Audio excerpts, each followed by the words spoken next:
So you guys, here we go. Just be yourself and just talk to me. Okay. Don't worry about that. I'll say hello to everyone here. Get the show on the road. Good morning, everyone. Thanks for joining us on Morning Line. Nick Ferris here on a Monday. I do indeed hope you had a very pleasant weekend, and let's get the week off to a good start with, as usual, on Monday, a really good show on the program. Of course, over the past several weeks, the Occupy movements have made headlines across the country, including here in Nashville. And we thought it's high time here on Morning Line we get some answers directly from those involved in this and give you a chance to ask some questions, because the fact is, just last night, as cold as it may have gotten, there were a group of folks camping out there at Legislative Plaza with Occupy Nashville. And we have two that have participated. I don't know that they spent the night all night. One of them did last night, but two that have been out there from pretty much the beginning joining us this morning. Let me introduce two members of Occupy Nashville with us this morning. Ron White, good morning to you. Good morning. Nice to have you on. You did spend the night out there last night, huh? I did. It's nice and warm in here, huh? It's great. I love being in here. So. Well, thank you for coming on, Ron. It's nice to have you. And also, Dorsey Molina, good morning to you. Thank you. Thank you both for coming on today. We're glad to be here. Listen, we're going to take phone calls, 737-7587. I know there are people out there with opinions, questions, and thoughts, but I want to start by giving you each a chance first. I guess a little bit of background on each of you so folks know where you're coming from. I think, Ron, you told me when you sat down, currently right now you're unemployed. You became involved with Occupy Nashville pretty much at the beginning, and you were in that original group of individuals that were arrested, correct? I wasn't there for the beginning, but I've been there since the arrest.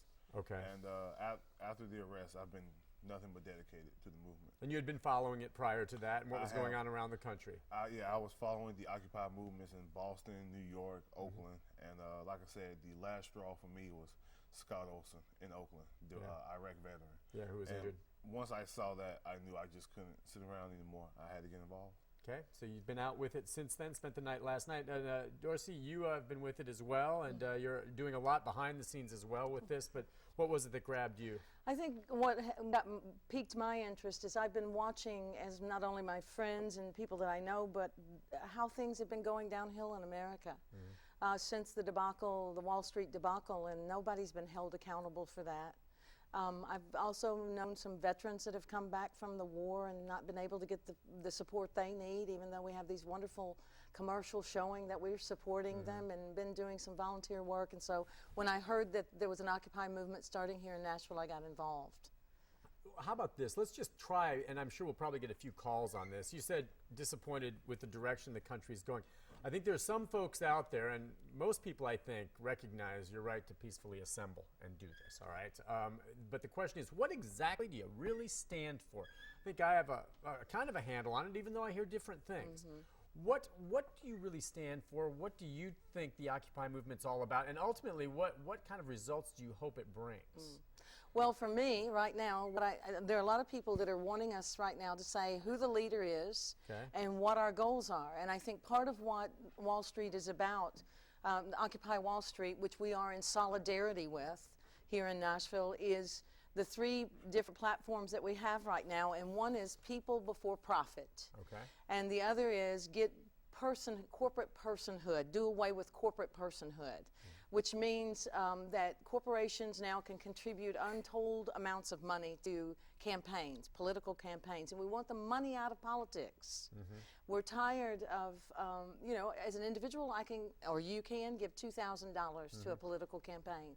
And with the Citizens United ruling with the Supreme Court, which gave corporations the same value as people, individuals, that really kind of, we feel like that's a travesty, that corporations that never die and don't, you know, can accumulate large sums of money and basically pick who they want or select who they want to become president.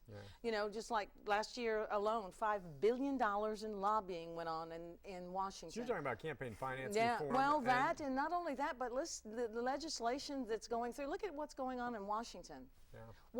There's a stalemate while people are starving in this country. Okay, so you get out there and it brings attention to some of these ideas, and that's pretty much, I think most people have a general idea. You're frustrated with what was happening with the banks and the bailouts and the big money and, you know, the 99% out there, okay? And I understand that. So are you hopeful then, Ron, that this is going to bring change in the form that it gets people's attention, and when they vote, They're going to be voting for candidates that, are going to be supportive. I mean, where's the change going to come? You can camp out all you want, but what's the result going to be?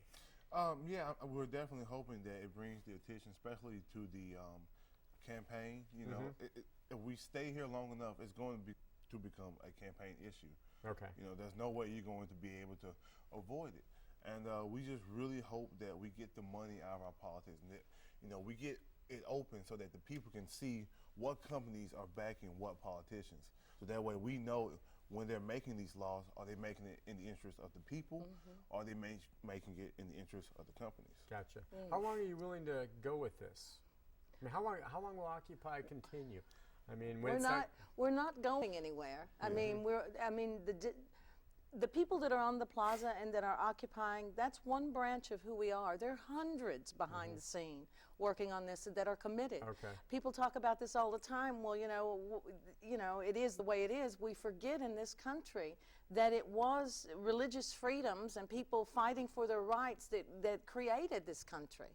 And, we are hoping with Occupy Nashville, and not only the people that are united with us here in the United States, but around the world, that the people's voice will become what changes the course of politics in this country. Although I will say this, we're non-political. In other words, we're not Democrat, we're not Republican, we're not Libertarian, we're not Tea Party people, but we have those elements in our movement. Okay, so it's nonpartisan. That's kind of what I suspected to some degree. Now let me ask you this. Why do you think the governor moved to have you arrested and removed? Do you want to comment on that first? I know that I've got a lot to say about that. I'm just wondering why you think. I mean, we've heard what he has said, safety, security issues. Well, I was in that first issues. meeting that we called, Occupy Nashville called with the state because of our concerns for our own safety, and not only our own safety, but people who were using the plaza to walk back from Tennessee TPAC. Right. And what we saw is that in the first weeks that we were on Legislative Plaza, there was foot patrol, Tennessee Highway Foot Patrol that was present. The last 10 days that we were there, that foot patrol was absent. And we started watching an element of homeless people, although we are not against homeless people, flood into the plaza, and public drunkenness. There were fights. We were calling 911. I myself let somebody use my BlackBerry to call 911 when two homeless people got into a fight. One was bleeding pretty bad.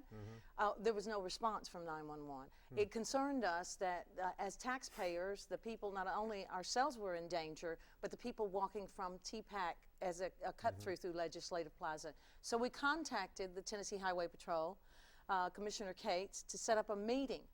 And at that meeting, we were informed that we not the homeless elements, had been doing things that like urinating in public, defecating in public, were even accused of having sex in public, which is unbelievable to me.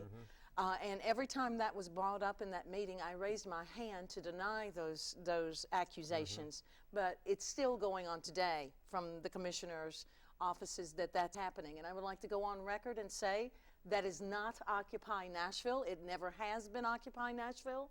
We have a code of conduct, and we have tried to deal with the elements that we were left to deal with on our own the best we know how, and it was just not tenable anymore, and that's why we called the meeting. Yeah, I wonder sometimes too, as we followed this, the news media, when you originally went out there, we covered it a bit, and then frankly it was fading away. Right. I mean, it was still happening. And then when they went and arrested you, talk about galvanizing a movement. What a boneheaded move. Now, I mean, who knows what the motivations were, but I can tell you right now, if they could go back, I don't think they'd do that again. Because now that certainly, these videos here, and no one was there. It was peaceful. You guys went and they took you peacefully. But since then, what after that happened, Ron, and you were one of them arrested that first night, did you just notice all of a sudden just a real spike in the attention, not just from the media, but other people coming to your defense because of the whole free speech issue and all of that? Definitely. I mean, when I got arrested, I wasn't expecting to be on national, international news. I was expecting a little local coverage, but ever since then, the support has been tremendous. It grows each day. And the THP has backed off now, right? There have not been any arrests really since those first couple of nights. Right. And then the other thing is that First Amendment rights are in Americans' blood. You take their right to free speech, and you've got a battle. And it was like, that's what happened. Yeah. And people galvanized around the movement. And not only that, they're still coming. The numbers are growing. Our GAs, our General Assemblies are growing. People have become more involved. And like Ron was saying, we didn't only get coverage here in Nashville. We got overseas coverage about this. Like, how could this happen here in America? So in a way, I'm sure it wasn't fun being arrested, but in the back of your mind, you had to know. Maybe you didn't realize it was going to be as big as it was. That, boy, this is going to backfire on them. Yeah, I knew once they put the cuffs on me that I was part of something special, you know. And it doesn't just happen in Nashville. It's happened everywhere. Well, right. Once they arrest, the numbers grow. They help the movement, you know, because then people realize what the movement is all about. They want to come join us. All right, we're going to take a break on that note. When we come back, we'll get more into the details of the movement. We can talk about, you know, some of the other folks, some of the other things you've done, because you're outside NES, right?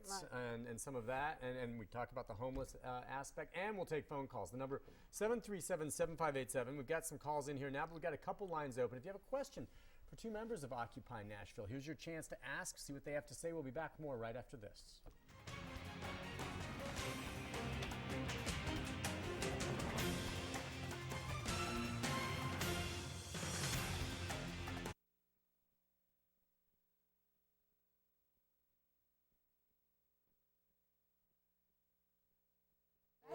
They were urinating and defecating, and it's like, It's dude, slander. come on. And it's then we had to do a press release. propaganda and they said, slander. Dorsey, you just don't call him a liar.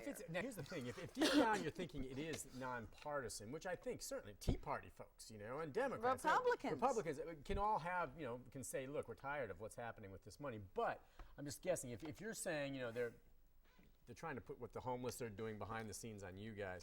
So the real movement is they just don't like it because big money doesn't like it, you think? And they're just That's trying what we to... think. And That's also, what this it is is. off Big the money is record. behind- yeah. This is off the record. Remember, But, okay, go ahead. Yeah. but the big gala was there with, you know, Mr. Welsh. And we were thinking because that was happening that they just wanted us out of sight. Who knows? You know, but after the arrest, we came back and we had one of the biggest GAs, and it went on in conjunction with the gala. Yeah, that's right. And then you had those Vandy students come Yeah, out. that was a that cool was great. experience. And We I saw had a the great story That we was did on it. It worked out. You know, Yeah. you just never know. And then ultimately, it started up a little bit heated, maybe, and then in the end, everyone Well, we had clapped as they came a up because we were. And they didn't know how to react. I was standing on the corner when they were on their way up there, and It was I great. heard the chant. I was like, oh, here they come. They had just like you. You may have not They had a agreed. reason to be You had there. every Exactly. right And we to- were glad that we fought for their First Amendment I rights just think to be. that's so cool. That's what I Yeah. love about this. Whether I agree or disagree. Right. you have I every mean, right- we're nonviolent, and you know, and that's what there are a lot of things that I hear on the social media, like, you know, and it's like, really think for yourself, people. Get involved. Come down and see for yourself. Yeah. You know, because it's not like that people are trying to cast these movements. It's really an interesting, a bunch of people. It's well, I'd say it's the biggest social experiment the world's ever seen. Anything happening tonight or today? You guys just Just a GA at Yeah, 7 just a o'clock. GA. Planning. We have a GA every night, which The is the GA is a General Assembly. Okay. And then we have working groups that get together and work on issues. Okay. You know, we've got how many working groups going now? 15 to 20. People still bringing out food to you and things People like that. bringing I out, mean, they bring calling, out you know, people coffee, delivering food. tents, people delivering sleeping bags, pizza. Yeah. People I mean, online And then you ordering guys pizza. try to do as best you can to make sure the garbage is dealt with. Oh, properly. yes, we're on definitely. top of that. We even have Well, you know, recycling. because any slip up on that Oh, gives yeah. them an opening. Oh, So as right. long as you're peaceful and keeping it clean and not violent, It's and always drunk, been, we've always Yeah. taken care of our own garbage. Again, you know, we've been really vigilant That's- about that. You know, gotta be. from That's smart. Yeah. Here we, yeah. All right, here we go. You guys, we got to take some calls too. 7 seconds, and we've got a few to take here. Welcome back, everyone, to Morning Line. This morning, we're talking with two members of the Occupy Nashville movement. Good to have them on with us this morning. Ron White is here, along with Dorsey Molina. Thanks, both of you, for being here. We've got one line open, 737-7587. And before we get to our first line of calls, just want to say, the group of you that are out there, it grows, but you're getting a warm reception from some in terms of, I mean, food still coming out to you, food and pizzas. supplies, pizzas, sleeping bags, tents. We have people that deliver cookies, blankets, people that are in support. Again, you know, not necessarily, you don't have to be on the plaza sleeping there, but you can, you know, small things help Occupy Nashville. You know, water, things of that sort. And we really are thankful for the people of Nashville supporting Occupy Nashville. And you are saying you're doing a vigilant job of making sure that the pizza boxes aren't strewn around, that there is... We actually recycle the pizza boxes for signs. Okay, good, for signs. That's a good idea. Let me ask you this. Where do you go to the bathroom? We have 2 porta potties on site, and before they were delivered, we had a couple of businesses that were in support of Occupy Nashville. Again, those issues of sanitation and garbage are not issues of Occupy Nashville. We have always tried to take care of our public spaces. And I'm a non-smoker. I even pick up other people's cigarettes butts. You know, that's just the way we do it. Well, in that area, as I think you both discovered, you know, before you even arrived, there is a homeless issue. There is. And that sometimes happens. But I also know that you both know that if you slip up and you start leaving trash or it gets messy, that gives the opening. Because that's the thing. You have every right to free speech. But if you start vandalizing or damaging legislative play, I don't have problems with cops going in there and arresting you. I don't either. If you start breaking the law. I don't either. But peacefully and keeping it clean, you have every right to be there. Right, and I never had a problem with the police coming to answer our calls to arrest people that were the problem. That's why we called the first meeting with the state. Let's take a few phone calls for you. We'll start things off this morning with Margaret. Good morning, Margaret. Good morning, and I just want to tell them that I believe in their cause. It's time that people stood up in America. What is going on in our country is just really, really not good. The corporation in California, the big solar company that went bankrupt and billions of money, of taxpayers' money funded it and gone, and the corporations that aren't paying any taxes at all because of the sweet loopholes that they can get by with. I saw a CNN special about that where some of these huge companies that are filthy, just rolling in the money, weren't paying any taxes whatsoever. Right. And then the banks trying to charge people that extra fee when it's a time in this country that people don't have jobs. Their savings are gone. They're unemployed. They're, you know, looking at churches to help them with their food bills, electric bills, and this thing with NES. It shows that the rich are just very greedy and that the politicians are bought and paid for. And I've gotten just so disgusted that I don't even feel like my vote counts for anything anymore, that it's being bought for. But thank you all for your calls and keep up the good work. Thank you. Thank you. Yeah. That's what we're talking about. Yeah, people That's why we're there. It. That's why we're there. I actually had a school teacher walk up to me after TPAC, and she was like, "Are you Occupy?" And I introduced myself, and she said, "Thank you so much." She's seen what the businesses have done to teachers over the years, and she said, quite frankly, she's sick and tired of it. She wants her voice back, and that's what this movement is about, giving the people their voice back. That's right. Let's go next to Tommy. Tommy, good morning.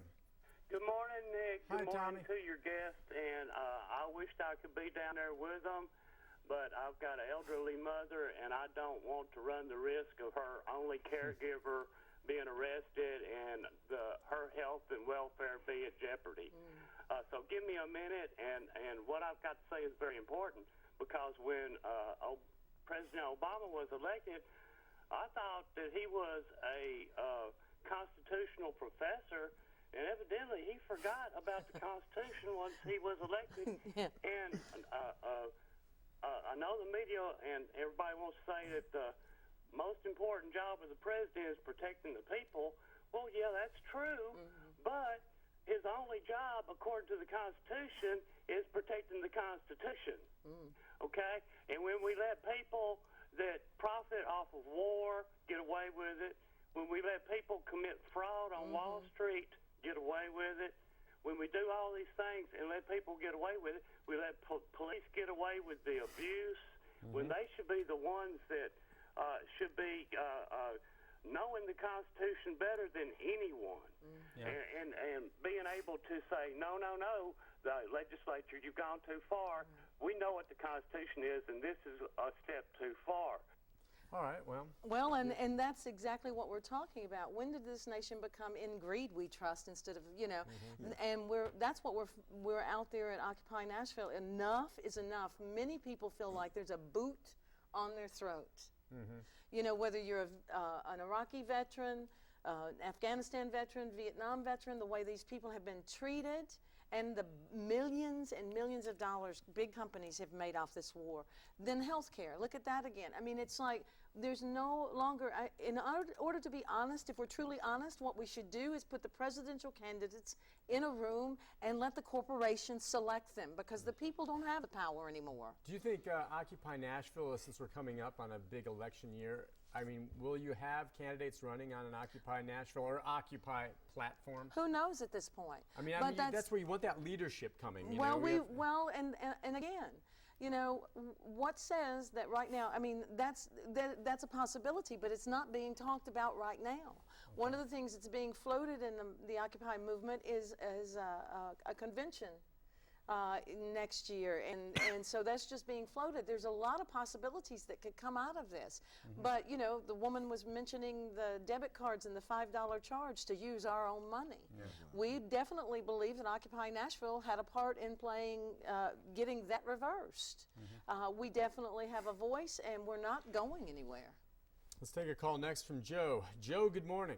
Good morning, Nick. Hey, Joe.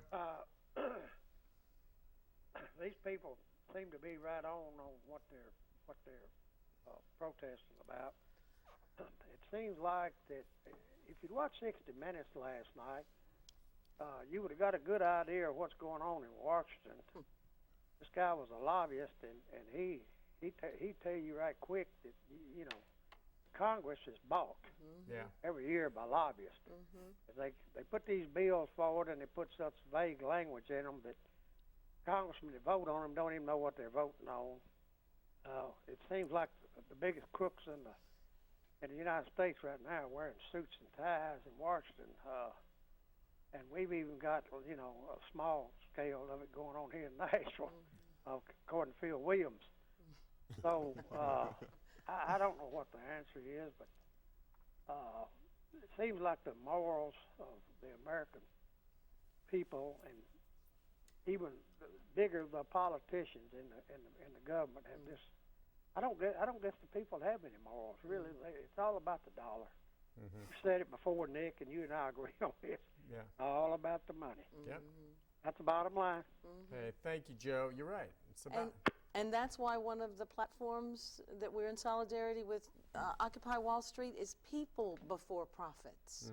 I mean, you can even see it when you talk to, I know people that have PhDs that are working at minimum wage jobs because they cannot find a job in their field, and they can't even get health care because the big corporations have now limited people to not working full time so they can get around health care.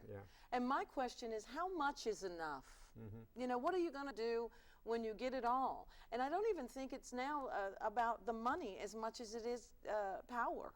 You know, how much power do you need? How much money can power buy? And the gentleman talking about the lobbyists, $5 billion. Yeah. You know, and I know I'm not part of that $5 billion. Right. No, me either. I mean, $5 billion. And the chasm between the haves and have-nots. That's right. Just, you know, we've seen the recent poverty report. More Americans than ever before, extreme poverty, living at 50% below the poverty line. 2 million children last night went to sleep hungry in this country, but, you know. And see, that's where I wonder if these Occupy movements are just the subtle beginning of something that will really take hold to some degree and get people really angry. Yeah, well, one of the signs I've seen is beginning is near. And I definitely agree with that. The beginning is definitely near. All right, we'll take a break on that note. When we come back, more of your phone calls. We've got a couple lines open, 737-7587. If you're on hold, stay there. We'll get to you more talking Occupy Nashville right after this.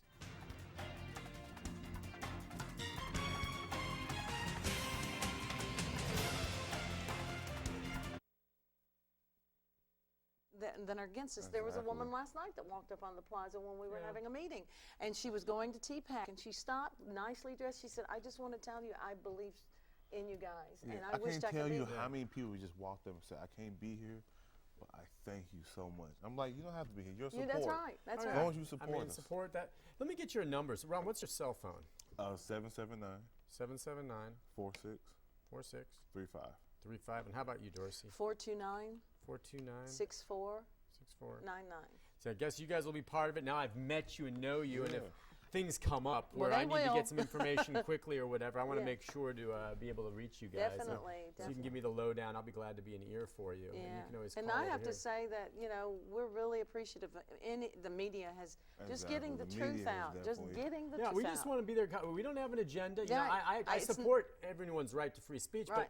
but the reasoning, we just want to cover what happens. Right. And I have not seen any of the evidence they're talking about of feces and the urination and all this stuff, you know. We're just out there each day covering. We'll hear what the state says. We'll hear what you have to say. But I think the media is I don't know, without going in without an agenda, hopefully we lay it out there for the public to see and they that's can all decide for themselves. that's all we want. Yeah. Well, I've noticed that a lot of local journalists have been doing true journalism, and that's reporting the facts. Yeah, just what we You know. see. That's all we can do. And that fellow with the scene that was arrested, Yeah. you know. Yeah, Who Jonathan. Yeah, I talked to him for about a half an hour the day before he got arrested, and he was trying to get some information from the state. And Yeah. he said it was about why the highway patrolman had disappeared. And he said it was the first time he'd ever asked for a request and had difficulty in getting it. Yeah, that's interesting. I was wondering, we're getting calls, but I was wondering if we may get one or two from people that disagree. but We haven't heard talked to that, them and too. that's They're fine. welcome. Here we go. We are back on Morning Line. Thanks for joining us. Nick Barris here talking, as you see on the screen there, the Occupy Nashville movement. Our guests with us this morning, Ron White, Dorsey Molina, both members of that group. Thanks for coming on. Thank you. Got some more phone calls. Let's get back into them. We'll go next to Chip. Chip, good morning. Good morning. Hi, Chip. Go ahead. You know how I feel about these people. I think they're great Yeah. because I'm handicapped, but I take on the government.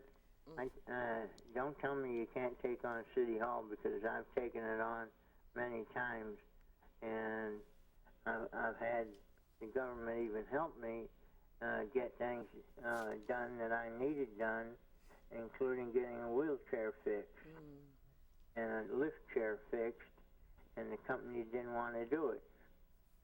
Yeah. So you would say just never give up because, you know, you fought it all along, right? I've been fighting it for years. Yeah. Yeah. Chip's You been there. can't give up. But I'm going to tell you what I see coming in this country. What I really see coming in this country is a revolution. You know, it's funny, Chip, I'm glad you mentioned that because, you know, I talk about how the beginning of this, as the chasm gets larger and larger, and I don't like to think of any kind of bloody revolutionary war or something like that, but I mean, the have-nots so far outweigh the haves in this country. At what point are they going to just realize we really do have all the power? You may have all the money, but people are power. That's right. And then how will that translate? You know, you just wonder.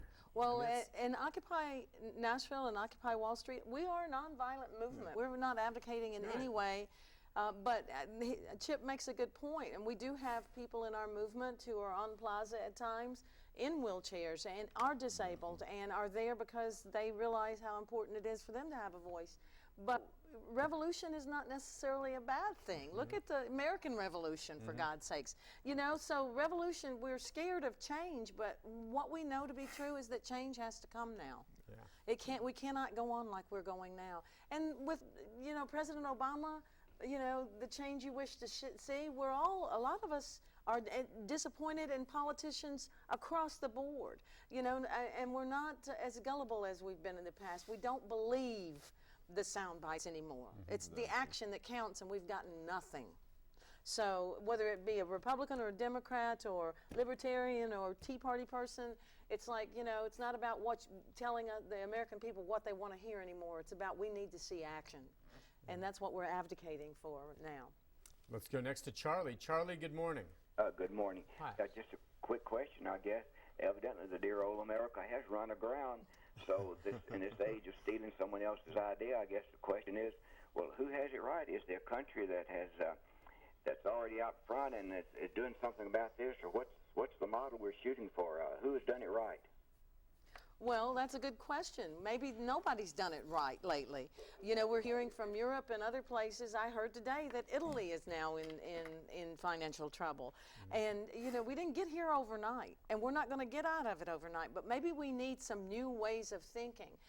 And I want to be clear, America is a great country. The people in America are great people. and it can be righted. This ship that's kind of, it can be righted, but we need new thoughts and new ways of doing things, innovation, thinkers that think outside the box. The perversion of the democracy in America did not happen overnight, and I truly mean that. This is a sick system that we've got now. It's broken, it's rotten all the way through. So how that comes about, Occupy Wall Street and Occupy Nashville and the movements around the country will be part of the solution. We're just not clear right now what direction we're going in. People fault us for that, but we're only a movement that's a couple of months old. That's a good point. Let's go next to Jerry. Jerry, good morning. Good morning. Hi, Jerry. Go ahead. I'd like to make a statement about a bank. Okay. They are thieves without a gun. It's a bank here in Shelbyville called U.S. Bank. My wife, she made a small deposit in a savings account, and she kept it in there a little less than a month. And when she went to draw her money out, they took 25% of the savings that she had put in there. Right. And that's the reason these daggum CEOs and all of that, they get these big bonuses, and how these big bonuses paid for, they stealing the little people's money. Yeah, I'd say, well, that's an example. I mean, they're going to find a way to get you one way or the other, but the way things worked out with the fees on the ATM cards, and our company as large as Bank of America rescinded that and went back because enough people said, to heck with you, I'm moving on to these smaller banks that don't charge fees. It got their attention. It got their attention, but that's not enough. Yeah. We've got people sitting in places of power on Wall Street right now that looted and plundered this country into oblivion. Not only did it affect us, but the world, and they're still getting rewarded for being thieves. Exactly. You wouldn't be able to get away with that. No, I wouldn't be able to get away with that, but yet Jamie Dimon is walking around and still getting bonuses, and it's going to happen again. Enough is not enough. It's like a cancer. They will continue until they get every penny that they can. And they get these bonuses while they're cutting other jobs. Right. That's it's ridiculous. They're making these massive profits and not reinvesting it into jobs. That's right. And they're pocketing it because they've learned how to work on a leaner, meaner attitude. But then there's people that need jobs, the growth is not happening, and that's why they need to get whipped into shape. How about that? Let's go to Adele. Adele, good morning. Morning. Hi, Adele. Go ahead. First of all, I wish I could be down there with them. I'm 77 years old. If I in very bad health, but I am so proud. I'm so proud of these two in front of me. First of all, I agree with everything they say, and it's like the corporations. Who needs to make $350,000 a year to live on? I watch where they buy these 3 football fields yards of yachts. And these people don't want to put in and pay taxes, so what they do is buy up all these homes, extra homes, in this country, that country, and not pay taxes. So that's so bad. It's so bad. And our country has gotten to the point where it's so greedy, they want to squash you like a bug. They take every penny they can get. And I'm going to give a name here because I already called higher authorities. So far, I haven't heard a thing about it. But AT&T sent me on my statement saying that they charging me $1 for long-distance calls. I don't make long-distance calls because I don't have anybody to make long-distance calls to. That could be, well, now that could be a clerical error. That could be any number of things. I look at I have AT&T, and sometimes you have to go through it and figure out what's right and what's not. Most of the time, I don't understand what this is. But with her, I mean, there's support like that out there. People seeing all these things happening, and then I guess you must feel a little source of pride knowing that someone like that, you're kind of carrying the flag for her. Carrying the flag for her, and she says she wished she could be there. Well, she is there. We are representing people like that. That's why we're there, and we're committed. The stories that we hear are just amazing. You know, people who've done everything right, worked hard all their lives, lost their job at 60, you know, and now what? Go back and get another job when there are no jobs. Yeah. You know, so we're committed. We're committed to people like her and people like Chip, and we're committed to stay there, you know. And so it ultimately is that you hope to see change whereby the system we live under provides more opportunity for jobs and a living wage. Is that at the heart of it? People before profits. People before profits. Okay, and so, because see, that's the thing. I mean, this is America. It's a capitalistic system. And you know what? If you have a great idea and you can make $1 million, there's absolutely nothing wrong with that. So, there's more power to so you. You're not against wealth necessarily. What you're against is some of the crazy things where these people who have never created a thing, or some CEO getting, and she said 350,000. I'm telling you, Adele. That's chump change. That's right. Compared to what some of these executives are making. We're talking millions, right?